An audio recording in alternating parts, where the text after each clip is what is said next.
எப்போதுமே ஒட்டடை வந்து நல்லா ஃபுல்லாக க்ளீன் பண்ணுறதா இருந்தால் என்னோடய ஹஸ்பண்ட் தான் பண்ணி கொடுப்பாங்க. ஏன்னா மேலே இருக்கிறதெல்லாம் என்னால் அடிக்க முடியாது, அதனால தான் அவர் தான் பண்ணுவார், மேலே ஏறி அடிப்பார். அவங்க அப்பா அடிக்கிறத வந்து என்னோடய பொண்ணு எப்படி பார்த்துட்ருக்கான்னு பாருங்கள்.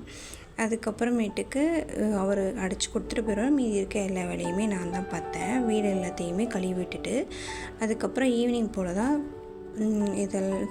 சாமி ரூமு எல்லாத்தையும் க்ளீன் பண்ணிவிட்டு அதுக்கப்புறம் விளக்கெல்லாம் விளக்க ஆரம்பித்தேன். நான் எப்போதுமே விளக்குக்கு வந்து புளி இல்லைன்னா லெமன் வச்சு தான் விளக்குவேன். எந்த ஒரு லிக்விடும் போட மாட்டேன். இதுவே ஃபஸ்ட்லேருந்து எனக்கு பழகிடுச்சு. எங்கள் அம்மா சொல்லி கொடுத்ததும் இது தான். அதனால் கடகடன் எல்லாத்துக்கும் வந்து புளி எடுத்து ஊற வச்சுட்டு அதுக்கப்புறம் துணி கொஞ்சம் இருந்துச்சு, அதையுமே வாஷ் பண்ணிவிட்டு அதுக்கப்புறம் தான் வந்து ஊறினதை எடுத்து நல்லா செங்கம் மட்டி இருக்குது பார்த்திங்களா, செங்கக்கல்லை நல்லா தூளாக உடச்சிட்டு அதை வந்து எடுத்து நல்லா நார் போட்டு தேய்ச்சாலே நல்லா பளிச்சுன்னு இருக்கும். எந்தளவு பளிச்சுன்னு இருக்கும்னா இந்த மாதிரி பளிச்சுன்னு இருக்கும், பார்த்தாலே உங்களுக்கே தெரியும். அதேமாதிரி விளக்கி எடுத்துக்கிட்டேன். மித்த இருக்க எல்லாத்தையுமே அதேமாதிரி விளக்கி இந்த மாதிரி ஓடுற தண்ணியில் கழுவுனா நல்லா இருக்கிற அந்த எண்ணெய் பிசுக்கு எல்லாமே வந்து நல்லாவே போகும். அதனால் நான் எப்போதும் இப்படி தான் கழுவுவேன். நான் வந்து இந்த சாமி ரூமை வந்து டெக்கரேஷன் பண்ணுறதுக்காக சரி கோலம் போடலான்னு சொல்லிட்டு இது வந்து ஃபர்ஸ்ட் டைம் போடுறேன். இன்ன வரைக்கும் நான் போட்டதே கிடையாது. எனக்கு தெரிஞ்ச டிசைன்லாம் போட்டிருக்கேன். எப்படி இருக்குதுன்னு சொல்லி கமெண்ட் பண்ணுங்கள். ஒரு கையில் ஃபோன் வச்சுட்டு ஒரு கையில் வந்து போட்டது வந்து ரொம்ப அதுவும் ஃபஸ்ட் டைம் வேறு போட்டனால கை ஒரு வலி எடுத்துருச்சு.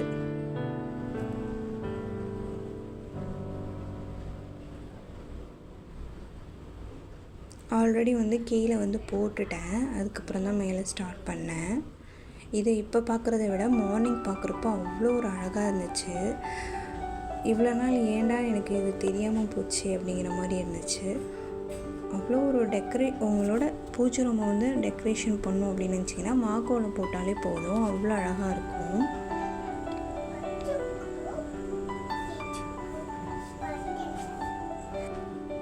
பாருங்களேன் இப்போ இப்படி இருக்கா. மார்னிங் வந்து இன்னும் இதை விட அவ்வளோ அழகாக இருக்கும். நான் ஒன்றுமே பண்ணல, கோலம் போட்டது மட்டும்தான். இது பார்த்திங்கன்னா மண்டே மார்னிங் நான் கோலம் போட்டிருக்கிறது எப்படி இருக்குன்னு சொல்லுங்கள். அதுக்கப்புறம் இந்த சைடு வந்து மண்டே மார்னிங் தான் இந்த கோலம்லாம் போட்டேன்.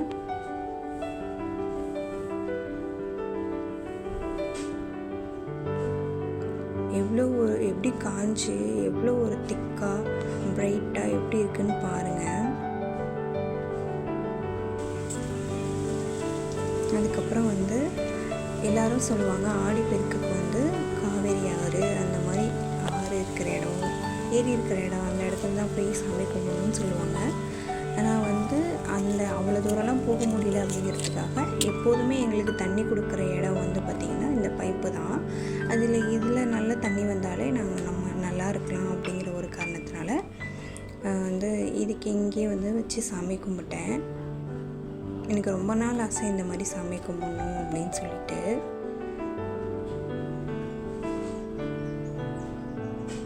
யாரெல்லாம் வந்து இதை ஒத்துப்பீங்கன்னு சொல்லுங்கள். நம்ம அங்கே இங்கே போய் சாமி கும்பிட்றத விட நமக்கு தண்ணி எப்போதும் வர்றதுன்னா இந்த நம்ம வீட்டில் இருக்க பைப்பு தான். அதையும் சாமி கும்பிட்டோம்னா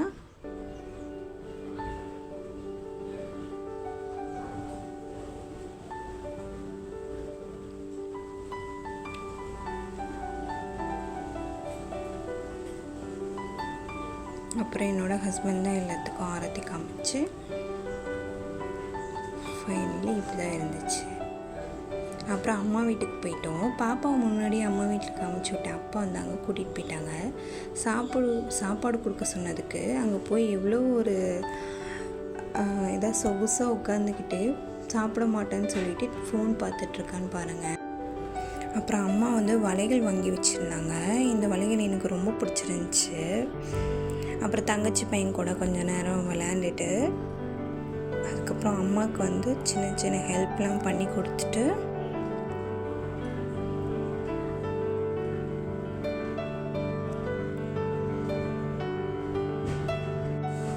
தாலி பிரித்து கோத்து கொடுத்தாங்க. அப்பா தான் எப்போதுமே பண்ணுவாங்க. அப்பா போட்டு கோத்து கொடுத்தாங்க. அதையுமே பண்ணிவிட்டு அதுக்கப்புறம் அம்மா சமைக்க வந்துட்டாங்க. என்ன சமைச்சிருந்தாங்கன்னா நாட்டுக்கோழி வறுவல், குழம்பு, அதுக்கப்புறம் முட்டை சுழியும் செஞ்சுருந்தாங்க, சாப்பாடு. அப்புறம் 8:30 மணி போல் ஆயிடுச்சு எல்லாம் செஞ்சு முடித்து சாமி கும்பிட்டு சாப்பிட்றதுக்கு. இவ்வளோ நேரம் என்னோடய வீடியோவை பொறுமையாக பார்த்த எல்லாத்துக்கும் தேங்க்யூ.